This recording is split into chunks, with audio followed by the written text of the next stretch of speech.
she screamed at me. Oh my God, it was just a kiss. Why are you acting so insecure? When I finally saw the video, my only response was, just a kiss. The thing she later discovered in her locker at work left her completely speechless. I'm 30, and for the last couple of weeks, I've been trying to make sense of everything. My girlfriend, Rebecca, 28, and I have been together for 3 years, living under the same roof for one. I thought we were stable, maybe even long-term material. She's a nurse who pulls 12-hour shifts 3 or 4 times a week. She always told me she came home exhausted, barely with energy for herself. I believed her. I handled most of the cleaning, cooked meals ahead of time, and tried to make her life easier. I honestly thought I was being the best boyfriend I could. Then came that Saturday. She said she had to cover another shift. Apparently, the hospital was understaffed and offering time and a half. Sounded logical. She'd done it before. She kissed me on her way out around 6 a.m. and promised she'd be back by 8 that evening. Love you. You're the best. I'll have dinner ready, I told her. Everything felt normal. At about 2 p.m., my cousin Jerome texted me. He was at a food festival with his girlfriend, sent me a short clip of some live band, and asked if I knew them. I almost ignored it until I looked closer. 20 feet behind him, in plain view, was Rebecca, definitely not in scrubs. She was in casual clothes, laughing with some guy I didn't know. Before I could process, she leaned up and kissed him. Not a polite peck, but a deep kiss, her arms looped around his neck, his hands holding her waist. My chest tightened instantly. I texted Jerome, "Don't move. Keep recording." He didn't get it, but he obeyed. Within 10 minutes, he sent 3 more clips. Rebecca and this mystery man were sharing food, holding hands, and even he wiped something off her face. Another kiss. I didn't call her. Didn't text. I just waited. At 7:45 that night, she walked through the door, wearing scrubs, feigning exhaustion. Rough shift? I asked. She sighed heavily. Brutal. 2 codes. Difficult patient family. I'm drained. Must have been rough, I said, keeping my voice steady. I made the pasta you love. Her face softened. She kissed my cheek and said, "What would I do without you?" We ate. She even fabricated stories about her shift. I sat there nodding, already knowing the truth. When she went to shower, I sent her a text. "Check your phone after your shower." She came out hair damp, phone in hand. "What's this about?" she asked nervously. On her screen was Jerome's first video. She went pale, then flushed, then immediately defensive. "You had someone spy on me?" she snapped. "Jerome was at the festival. You told me you'd be working." I left early. Wanted to get some food. "In your normal clothes? When you left here in scrubs?" "I changed," she muttered. "Rebecca, who is he?" She crossed her arms. "A friend from work. Lucas. We grabbed food. Big deal." "You kissed him," I reminded her. She rolled her eyes. "Oh my God, it was just a kiss. Why are you so insecure?" "Just a kiss." "Yes. It didn't mean anything. We were in the moment, music playing. You're being dramatic." "So, you lied about working because you knew I'd react like this?" "Yes. It was nothing. Just a kiss between friends."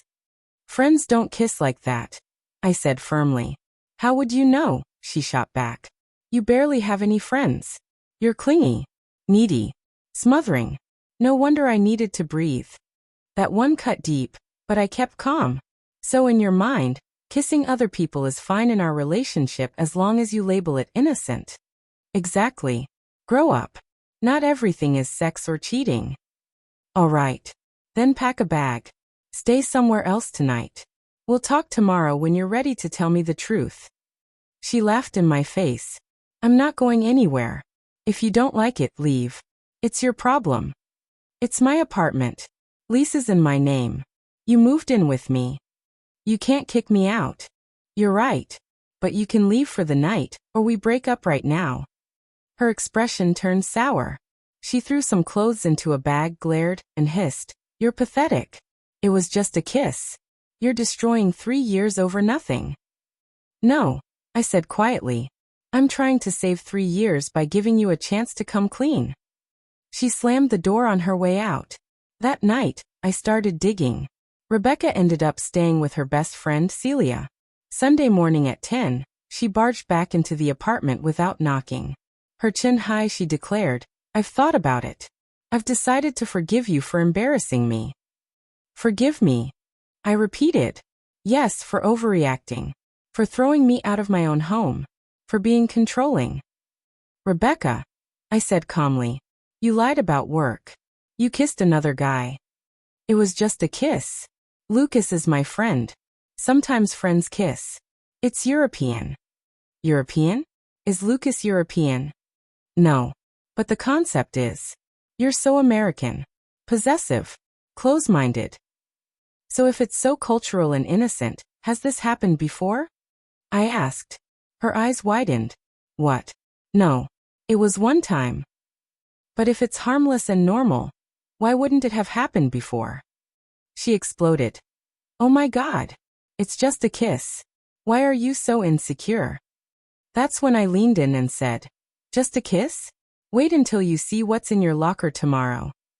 And that was the moment she finally went quiet. She faltered when I pressed her on the logic. Look, can we just move past this? I told you it meant nothing. I stared at her. Then prove it. Show me your phone. Her eyes narrowed. Excuse me? That's an invasion of privacy. So is lying about where you've been and kissing another guy, I shot back. I don't owe you proof of anything. Then we're done. She grabbed her phone, tapped furiously, deleted something, then shoved it into my hand. See? Nothing there. I scrolled, shaking my head. You just deleted your conversation with him. It wasn't anything important. Then why erase it? Because you'd twist innocent things into something they're not. I handed her phone back and said quietly, Rebecca, you need to leave. This relationship is over. She scoffed. Over a kiss? Are you kidding me? No. Over the lies, the gaslighting, and whatever else you're hiding. I'm not hiding anything. You're paranoid. You know what? Fine. But when you realize how ridiculous you're being, don't expect me to come back. Lucas actually values me. I raised an eyebrow. I thought he was just a friend. That shut her up. She stormed out of the apartment again. What she didn't know was that I'd already been digging. The night before, I checked our phone records online. She'd been texting one number obsessively for the last 2 months. Hundreds of messages every single day. Late-night calls too. When I ran a reverse lookup, the number came back as Lucas Brennan. But I needed more than that. So I reached out to my friend Tanya. She also works at the medical center, different department, but she knows pretty much everyone. Lucas Brennan? She repeated. Yeah, he's in pharmacy. Why? Just curious. Rebecca mentioned him. I lied. Tanya raised an eyebrow. Mentioned him? They're practically glued together. Everyone thinks they're They're what? Hooking up. She frowned. Sorry, I assumed you already knew. The floor dropped out from under me. How long has that been going around? Couple months, maybe? He's always hanging around the break room when she's there. They leave together, too. Someone even saw them in his car getting pretty handsy a few weeks back. Honestly, we figured you guys had some kind of arrangement. My heart stopped. Arrangement? Yeah. Rebecca said you two were open. I clenched my jaw. We're not open. Never even talked about that. Oh. Tanya looked uncomfortable. Sorry. I really thought you knew. I thanked her, but inside I was burning. That night I started planning. By Monday, Rebecca texted me casually like nothing had happened. Getting my stuff after work. I'll be there at 8. Door unlocked, right? I replied, it'll be open. Leave your key when you're done. But I wasn't going to be home. I had other plans. Sunday night I dug deeper. Found Lucas on social media. He wasn't single. He was engaged. His fiancée, Diane, was deployed overseas with the military. Her Facebook was full of posts about missing him, counting the days until their wedding. Just 3 months left until she came home. That broke me. But it also gave me leverage. I printed everything. Screenshots of Rebecca bragging to co-workers about us being open. Lucas's engagement photos. Diane's heartfelt posts about her fiancé.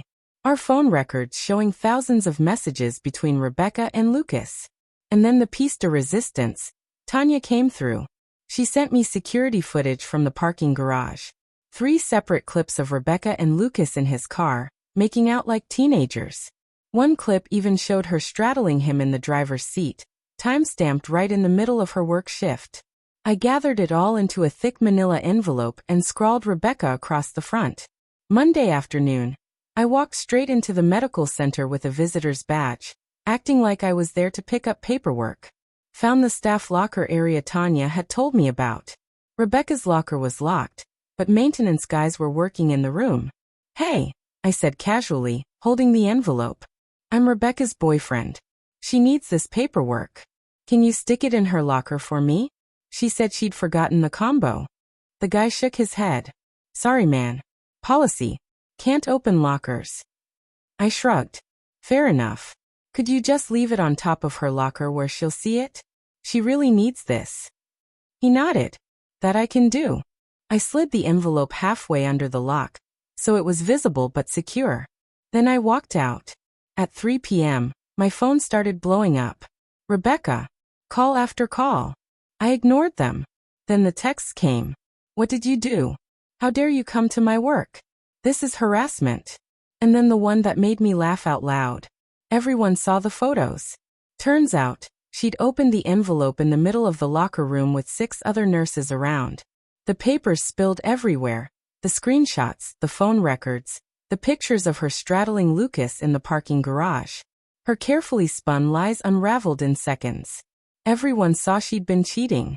Everyone saw she'd been telling people we were open, when we weren't. She thought she could bury the truth. Instead, I made sure it was written in bold letters for the whole world to see. Diane wasn't clueless for long. One of the nurses in that locker room happened to be her close friend. The second the envelope spilled open, she snapped photos and sent them straight to Diane.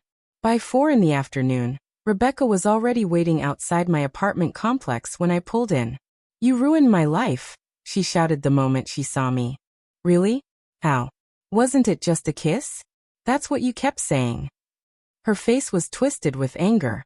"Now everyone at work thinks I'm a homewrecker." I stared at her. "Are you not? Lucas told me he and Diane were basically over. He said she was obsessed, that she wouldn't let go." The same woman he was supposed to marry in 3 months? The one planning their wedding? Rebecca hesitated. "It's complicated." "No," I told her. "It's simple. You cheated. You lied. You got caught." "It wasn't like that.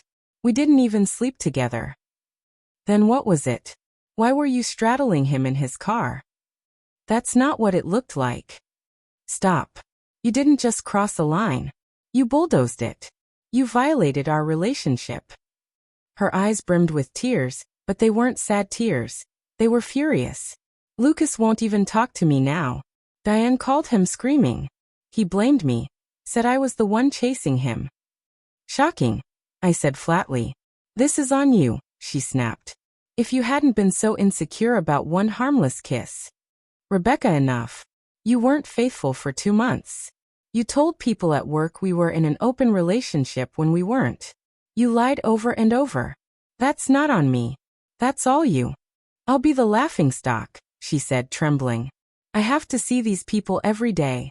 "Then maybe you should have thought about that before hooking up with an engaged coworker in the hospital parking garage." "I hate you," she screamed. She stormed inside, grabbed her things, hurled her key at me, and unleashed every insult she could think of. Controlling, abusive, psychotic. By the end of the night, she was gone. The aftermath came fast. Diane, still overseas, called off the engagement from her deployment. She had her family empty their apartment while Lucas was forced to move back in with his parents. At the hospital, Rebecca didn't face official punishment, but she might as well have. Nobody invited her to lunch anymore. Nobody wanted to swap shifts. The staff is close, and most are married or in relationships. They don't trust her now. Tanya told me Rebecca tried spinning the story, claiming I was abusive and she turned to Lucas for comfort. But cracks showed immediately. She told different versions to different people. That we were poly, that I was secretly gay and she was just my cover, that we'd broken up months ago but still lived together. None of it lined up. Meanwhile, Lucas washed his hands of her entirely, saying she'd been chasing him and pretending to be single. He even filed an HR complaint against her, claiming she made his workplace unsafe.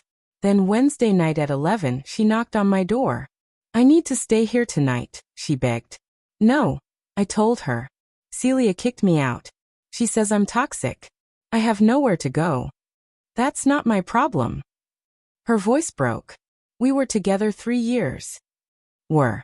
You destroyed that," I said. "You blew everything up over a kiss." For the last time, it wasn't just a kiss. It was a 2-month emotional and physical affair. You lied to me, your coworkers, everyone. You got caught. These are your consequences. "I could have hidden it," she said desperately. "We could have worked it out." "No. You didn't want to work on us. You wanted to convince me I was insecure for having boundaries. You loved the convenience, not me." She cried on my doorstep for an hour. Real tears this time. I didn't let her back in. Eventually she walked away. The next day I got a text from a random number. "Lucas, thanks for ruining my life." I replied, "You ruined your own when you cheated on your fiancé." "Rebecca told me you two were open. Why would I think she'd lie?" "Did you ever bother asking me?" "Why would I?" "Because you were sneaking around with someone's girlfriend. But you believed her because it was easy for you." He texted back, "Diane won't forgive me." Good for Diane. "Rebecca won't even talk to me now." I almost laughed. "Shocking that a liar lied to you too." "You're a psycho," he wrote. "No. I'm a guy who showed evidence to people who deserved the truth. What they did with it wasn't my choice." When the insults kept coming, I blocked his number. Rebecca's next move was to post on social media about surviving narcissistic abuse and starting fresh. She got 15 likes. Most of our mutual friends dropped her after hearing what really happened. As for me, my apartment is quieter.